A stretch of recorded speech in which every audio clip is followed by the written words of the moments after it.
hay una química que tiene que darse con el equipo, pero además también la manera en la que se manejan es extraordinaria. Y están empezando. Gracias, profe, en verdad.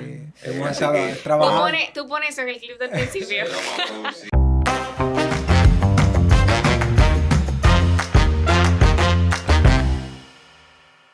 Saludos, sean bienvenidos a esta plataforma, su plataforma favorita, Pizca Política. Para nosotros es un gran placer, un honor, nuestro primer invitado, sepan eso, nuestro primer invitado después de mucho trabajo. Primero un profesor, un amigo, un compañero y segundo también, señor, una persona con grata experiencia. Y aquí voy a dejar estos datos. Especializado en Derecho Público, con una sólida formación académica en temas de criminalidad, democracia, derechos humanos, justicia constitucional, justicia penal y seguridad pública. Posee una licenciatura en Derecho por la Universidad Dominicana OIM, maestrías en Ciencias Políticas para el Desarrollo y Seguridad Pública en la Universidad de Salamanca, maestría en Derechos Fundamentales, Universidad de Granada, España, maestría en Análisis y Prevención del Crimen, Universidad Miguel Hernández. Actualmente se desempeña como secretario general del Defensor del Pueblo y director del Observatorio Judicial Dominicano de la Fundación Global Democracia y Desarrollo Funglode. Además, es consultor para organizaciones como la OEA, CEJA y otras fundaciones internacionales. 14 años de experiencia en educación superior y ha trabajado en la redacción de iniciativas legislativas y reglamentos relacionados con la justicia penal y seguridad nacional. Para nosotros un placer y un privilegio tener aquí a nuestro profesor Harold Modesto. Bienvenido. Gracias por venir. Carlos. Gracias, Francesca. Contentísimo de estar aquí, de verdad muy feliz y sobre todo de que acabo de enterarme, yo soy el primer invitado, entonces Sí. Este es un gran acontecimiento. Muchas gracias por invitarme. Gracias a usted y para nosotros es un reto, tener una persona como usted en esta plataforma y que nos ha brindado el espacio. Muy agradecido con eso. El reto es mío, que tengo que tratar de ver cómo salgo en todas esas interrogantes de ustedes como jóvenes que están haciendo tan buen trabajo. Pero como dicen, vamos a lo que vinimos. Claro. Ciertamente, Harold, es una preocupación que tiene la sociedad dominicana. Son inquietudes producto de una serie de reformas que ha llevado el Estado, para muchos positivos, para otros pues tiene retos importantes a considerar y entre ellos está ya la aprobación hoy ley de una reforma constitucional. La número 40 de la reforma constitucional. Yo creo que para la sociedad dominicana, que por el tema de haber coincidido con la presentación de una reforma fiscal, de una reforma laboral, probablemente esto pasó desapercibido por el tiempo que tomó en tratarse esta propuesta de modificación de la Constitución. Y aquí yo quiero empezar con la primera pregunta, Harold. Muy práctico. ¿Usted entiende que corrió el gobierno en la discusión y aprobación de este proyecto de resolución constitucional? Bueno, si nosotros pensamos en la forma en la que el gobierno armó la reforma, yo tengo una crítica esencial al sentido de la necesidad de la reforma porque yo estaba casi recién graduado cuando se aprobó la reforma constitucional de 2010. No, prácticamente debutó en el ejercicio con esa reforma. Pero antes de la reforma se produjo un proceso importantísimo de participación popular que permitió que se explicara la reforma por su amplia dimensión. Era un programa de reforma amplísimo, con cambios institucionales de los que nosotros disfrutamos hoy, entre ellos el Tribunal Constitucional, que es una de las grandes conquistas de esa reforma. Yo no percibí eso en este momento. Y al no percibirlo, evidentemente, al parecer, la reforma tuvo dos fases. Una primera fallida, que estuvo en manos del Consejo Económico y Social, donde los sectores que participaron manifestaron desacuerdos importantes, la reforma se contrajo y luego entonces se presentó otra idea de reforma con algunas cuestiones de ese momento. Una vez se produce eso, entonces el gobierno en particular que introduce la reforma, luego se desconecta de la reforma pasa a ser un tema legislativo, básicamente de la Asamblea Nacional Revisora. Y eso le generó algo de oxígeno, como que ya no era el responsable de la reforma. Entonces, yo no diría que corrió, diríamos que pasó la pelota, como decimos en béisbol, ¿verdad? Parecía que era pasando la pelota, que estaba un pase. Y el triple encestar. Usted tiene que encestar. Ya en el básquetbol, bueno, sí, habría que encestarlo y parece que se logró, sí. Funcionó. Bueno, es importante que usted mencione eso, Harold, porque ciertamente eso ha generado muchas dudas en la sociedad dominicana, producto de que muchos entienden que ni siquiera fueron llamados a una vista pública y que regularmente en las modificaciones constitucionales que ha tenido el Estado dominicano, pues sí hay una participación. Sin embargo, hay otro sector que también ha entendido que esto fue bastante positivo porque por primera vez hay una serie de componentes que se añaden a esta constitución y entre ellos una cláusula pétrea que usted ya sí nos gustaría que abunde en ese tema para que nuestra audiencia pueda entenderlo y la realidad de que, bueno, hoy tenemos una nueva reforma constitucional y ya recientemente se pronunciaron los presidentes de ambas cámaras legislativas. Y con ello yo quiero presentar nuestra siguiente pregunta. ¿Cuál es la valoración al respecto? Y si considera que hay algo que se aprobó que ha pasado por desapercibido de esa reforma constitucional. Para mí las reformas siempre son buenas, pero una reforma constitucional es algo mucho más serio que una buena reforma. Es una reforma de la visión que se tiene del Estado de conformidad con las aspiraciones que tiene el pueblo, con las aspiraciones que tiene la nación, el proyecto país. Entonces, cuando vimos esta reforma, muy particularmente yo pienso que en términos sustantivos no mejora la realidad constitucional de forma tal que es impactante. Yo no apuesto Estoy de acuerdo. a que la Estrategia Nacional de Desarrollo, por ejemplo, tenga importantes cambios a partir de lo que reformamos actualmente. No tiene que hacer un cruce más o menos inteligente, decir, bueno, ¿para qué la reforma? Si bien redujimos los diputados. De 50 a 20, porque la propuesta llegó en 50. Claro, se redujo un poco menos se negoció, de lo que se negoció. Okay. No tocamos el Senado de la República. Lamentablemente, la oferta de eso, bueno, vamos a ahorrar, muy bien, sí, pero, por ejemplo, la finalidad de una empresa no es ahorrar dinero, sino es producir. Entonces, la finalidad del Estado, por ejemplo, desde la perspectiva del gasto, es disminuir los errores que provocan que la gente no se sienta conforme con la manera en la que se gasta. Si hay un representante que es genuino, que hace su trabajo, que sirve para la construcción en el espacio democrático de la toma de decisiones y que la gente participe o se sienta representada, entonces está bien. No es una ecuación solo de reducción. Entonces, desde mi perspectiva, cuando hablamos de esta reforma constitucional, no representa para la generación que ha vivido desde distintas etapas de su vida la reforma del 94, esa reforma del año 2010, porque la del 2002 no cuenta, solo fue para la reelección del presidente Mejía. Mejía, claro. Entonces, entendimos que esa reforma que se produjera, aunque siempre es bueno reformar, pensar, tenía que estar asociada con importantes propósitos del país de cara al futuro que nosotros queremos. Y no me luce que esta reforma sea eso, por algunas cuestiones que están ahí, que son muy básicas, y con otras cuestiones que me parece que pudieron pensarse mejor para mejorar eso que tenemos actualmente y no para suprimir espacios que se dio en la reforma. Ahí yo quiero dejarlo antes de pasar a la próxima pregunta para que nuestra audiencia esté consciente. ¿Cuáles fueron esos 4 puntos que se hizo mucha referencia sobre los que versaron esta propuesta de modificación constitucional? Y ahí la apreciación, porque también se discute mucho el tema del Ministerio Público y el tema de la representación de ese Ministerio Público que es el procurador. Ya usted lo mencionó, el tema de la reducción de los diputados, pero también tenemos el tema de la unificación de elecciones, un sinnúmero de modificaciones que me gustaría que usted abunde exactamente sobre cuáles puntos versó esta propuesta que presentó el Ejecutivo. Ya mencionamos la reducción de los diputados, se comentó bastante.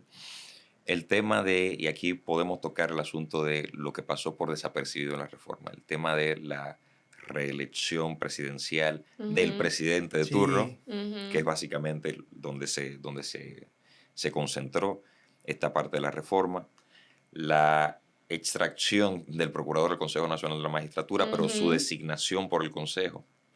Hay un cambio importante. Por ahí es por donde yo veo los puntos más relevantes de la reforma. Ahora bien, ¿qué pasó por desapercibido?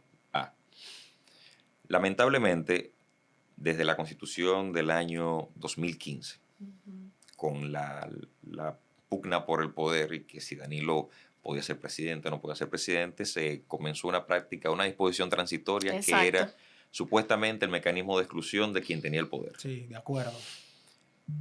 Y nosotros tenemos en la Constitución el preámbulo, las disposiciones concretas de la Constitución, esas disposiciones generales y finalmente las disposiciones transitorias que son para hacer viable esa Constitución que se está aprobando, que se está proclamando.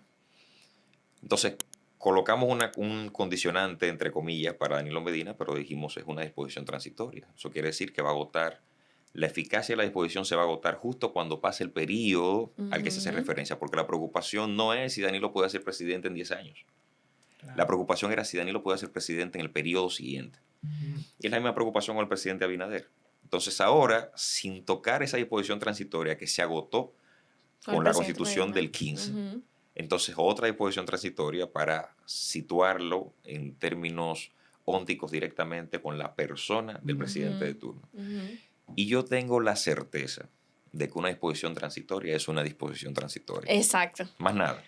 Exacto. Entonces, si nosotros vamos a petrificar la cuestión de la reelección presidencial, no es a través de disposiciones transitorias, debemos asumirlo en la configuración del texto como tal. Del texto como tal. Porque si mañana la Asamblea Nacional Revisora se reúne para la modificación de la Constitución en cualquier aspecto, yo creo que estas disposiciones transitorias carecen de sentido en el texto constitucional. Perfecto. Entonces yo nunca he descartado que Danilo Medina pueda volverse a presentar en un escenario de reforma, que podamos discutir si eso tiene sentido. Exacto. Porque hay dos cuestiones que distinguen los juristas: la eficacia de la norma, y esa eficacia, en este caso de las transitorias, tiene muchísimo que ver con su existencia. ¿A qué me refiero? Esa norma es eficaz en la medida en la que esté relacionada con la realidad en la que tiene que cumplirse. Porque los enunciados jurídicos son del deber ser. O sea, debe ser. No es que es. El deber ser es que no se presenta. Ahora, una vez aconteció ese periodo que sigue y el supuesto nunca más, y nos movemos a otro texto. Discutido, Harold, hoy en día. Discutido. Y nos movemos a otra reforma constitucional. ¿Cuál es la razón para considerar insistentes de conformidad con el contexto esas normas que estén solo en el texto, pero son disposiciones transitorias? Entonces, yo no creo que sea por ahí. Fue una fórmula ya utilizada y creo que fue cuestionada también por los mismos que promovieron esta fórmula actualmente. Sí, bajo esa premisa, profe, lo voy a decir profe cariñosamente. Gracias. Sí, porque fue nuestro profesor, aclare eso, ¿eh? Estamos aquí ganándonos unos puntos extras, por si acaso. Es parte de ello. Profe, mire, yo le voy a decir sumamente sincera, cuando yo vi esa reforma en la parte de la reelección presidencial, yo me quedé muy confundida, porque yo dije, pero ya tenemos un límite presidencial, entonces, ¿por qué es necesario volver a establecer eso en la Constitución y por qué se promueve como una reforma? Yo sé que con el tema de las disposiciones transitorias, yo también entiendo que una disposición debe ser transitoria, o sea, un límite, y en este país parece que 10 años todavía no es tránsito. Pero yo quiero entender como jurista, que usted es, ¿por qué fue relevante colocar esa frase de nunca más? Y si hace un efecto realmente, si tiene una ventaja o tiene una desventaja a nivel del Estado, hacer como esa categorización de 8 años y nunca más. Yo creo que más bien es ganar un espacio en los imaginarios. Los políticos que optan por lograr un espacio de poder, por aspirar a una posición electiva, necesitan que los voten. Claro. Y en ese ejercicio se gana y se pierde confianza. Entonces, cuando un presidente asume que es el responsable de un proyecto importante de reforma, necesita que la gente le crea. Y ese nunca más ha estado ahí como una especie de mecanismo de acumulación de confianza. Yo coloco el nunca más porque en la medida en que eso se repita, se va a instalar que en verdad yo no tengo la intención de permanecer en el poder.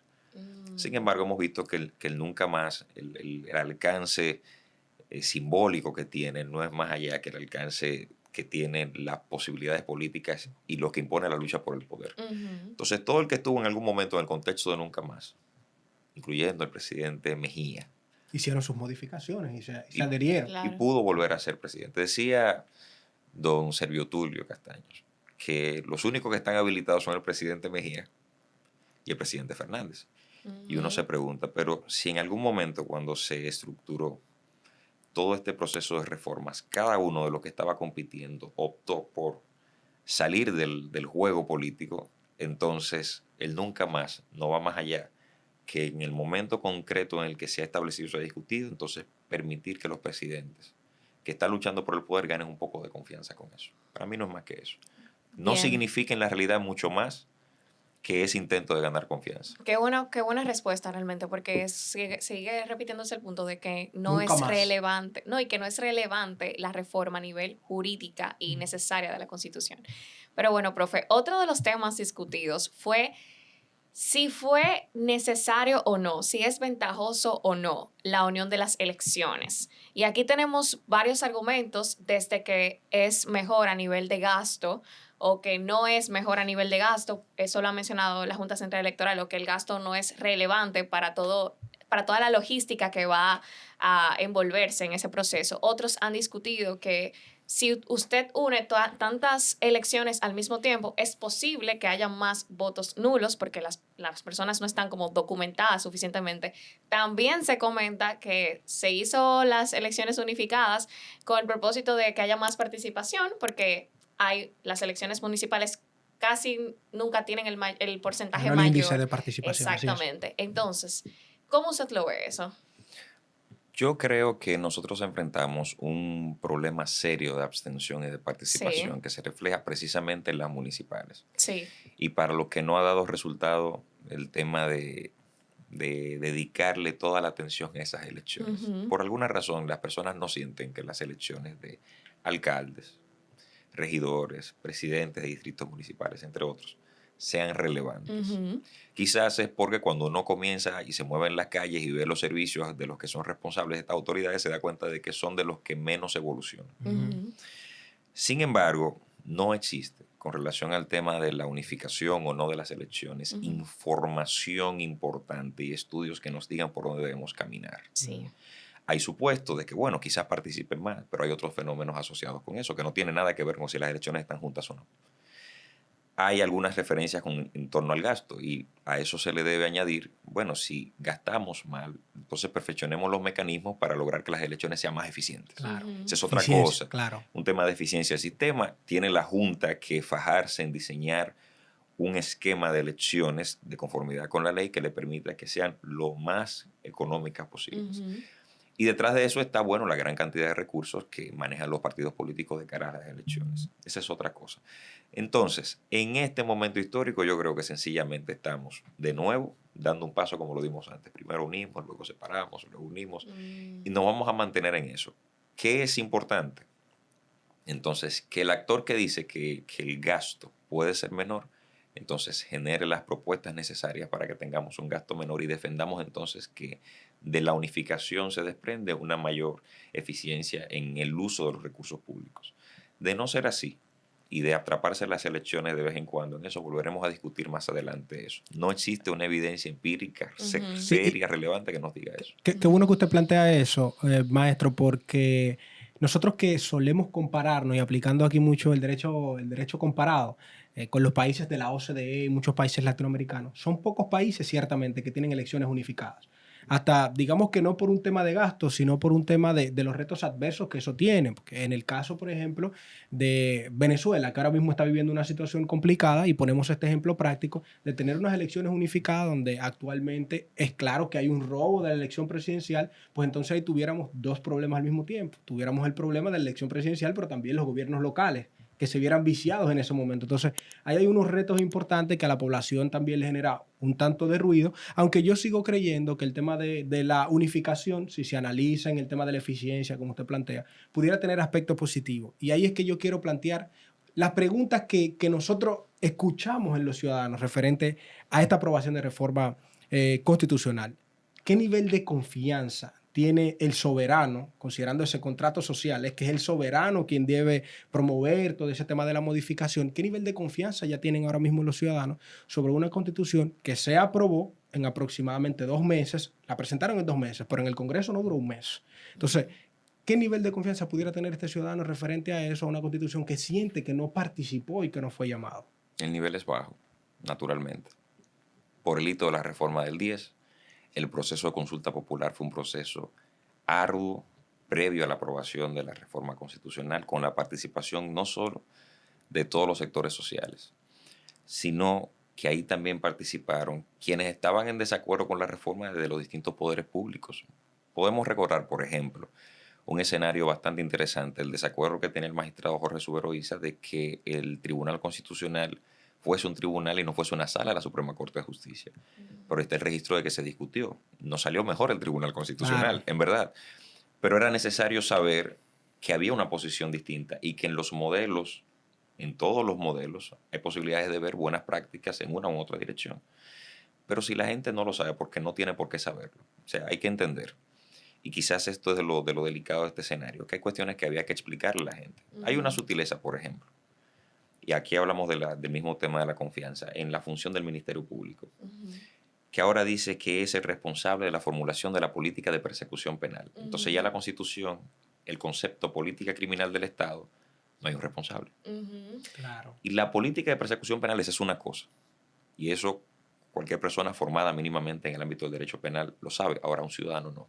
O sea, para un ciudadano no es relevante si dice política de persecución o política de o criminalidad. política criminal. Sí, Claro. abunden eso. Que debe estar articulado con el Poder Sí. Ejecutivo. Porque Claro. quien baja la línea de esa política criminal es el Ejecutivo. Por supuesto, por supuesto. Eso es lo que hace que el Ministerio Público y el Procurador tengan una relación directa, una conversación constante, un diálogo permanente con el Poder Ejecutivo y todas las instituciones que componen el Poder Ejecutivo, donde se puede prevenir. ¿Y cuál es la diferencia, profe, entre esas dos oraciones? Bueno, que en una estamos hablando única y exclusivamente de los recursos, del diseño, del andamiaje para poder lograr que una persona que es responsable penalmente pueda ser traducida al ejercicio de resocialización que va a producir una condena. Okay. Más nada, que el Ministerio Público sea lo suficientemente técnico para probar los hechos que le imputa a la gente.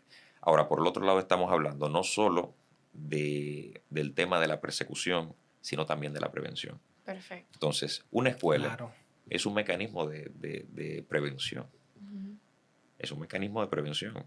Y ese control social, como dicen en criminología, se trata, control social. Yo tengo una escuela, tengo espacios en la comunidad como las juntas de vecinos, tengo espacios, además de esas instituciones formales, en clubes y demás. Entonces, ¿quién se va a encargar de pensar en todo eso? ¿Quién se va a encargar de lo que le dice la información acerca de la criminalidad? Y eso no está.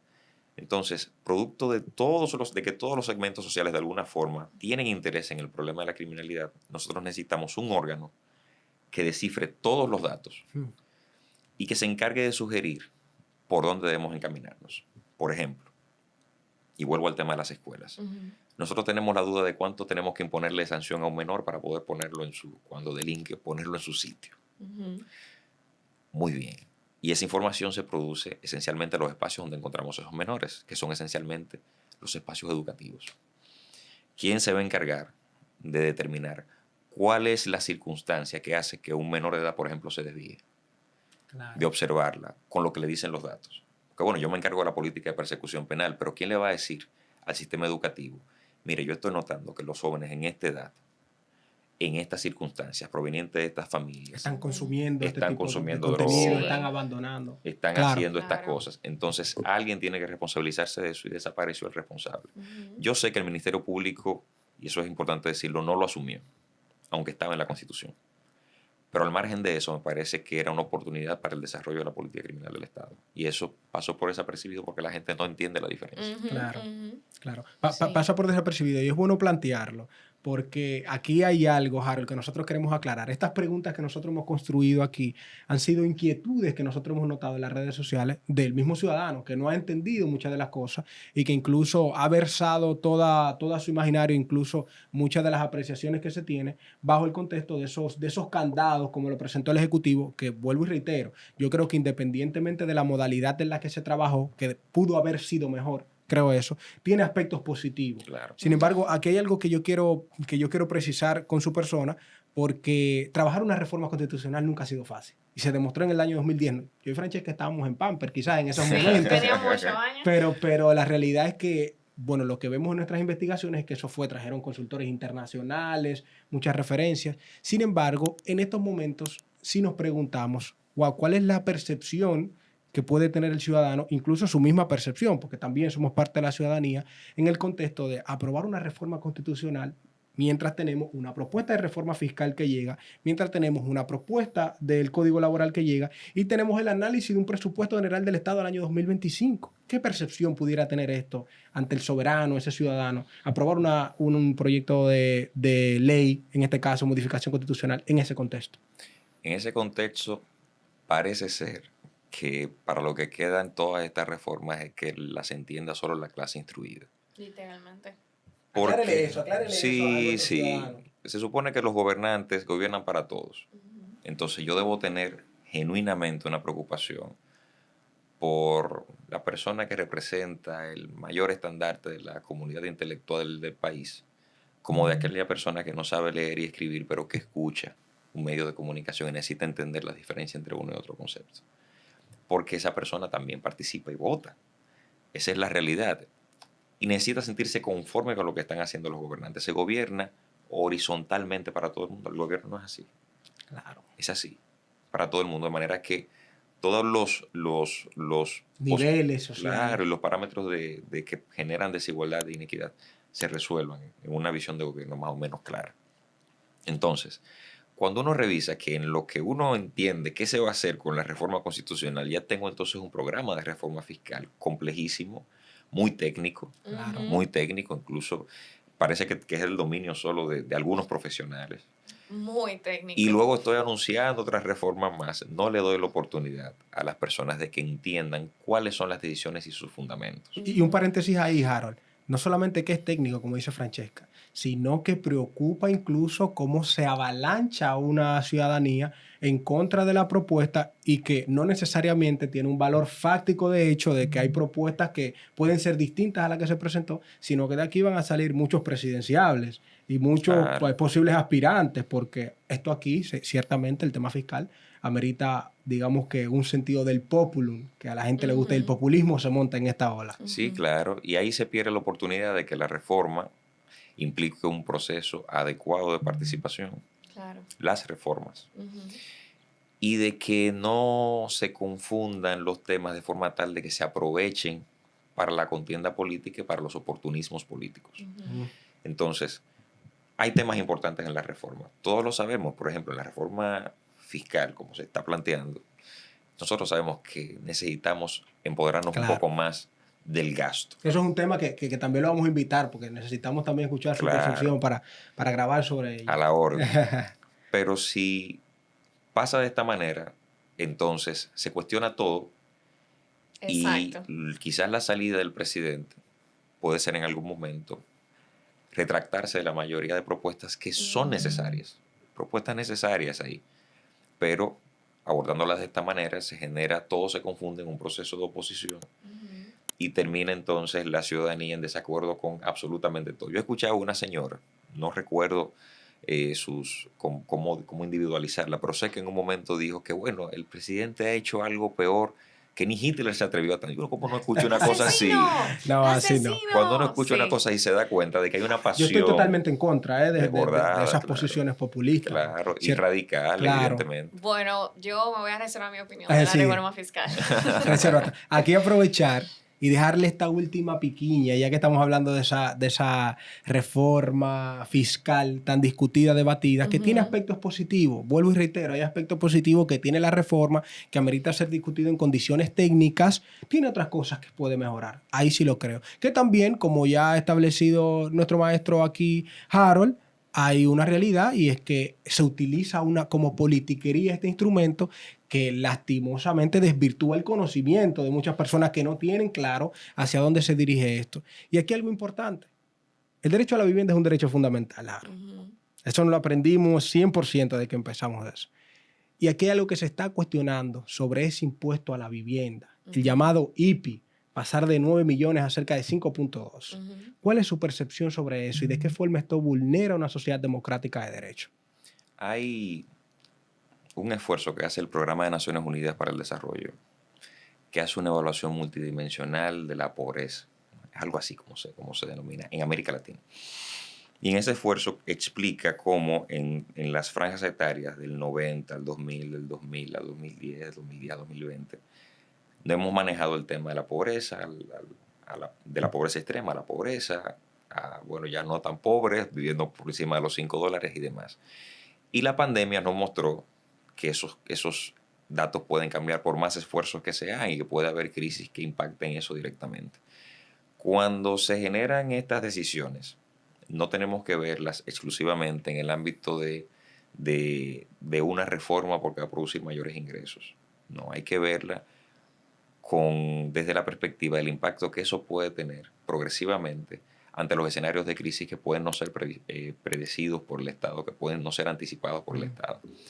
Y ya nosotros pasamos la pandemia, pero para el corte, finales del 2000, recuerden que hubo un momento que muchas personas que tenían créditos hipotecarios tuvieron entonces que abandonar esos proyectos o que perdieron sus viviendas por una crisis que sobrepasó el alcance de la República Dominicana. Claro.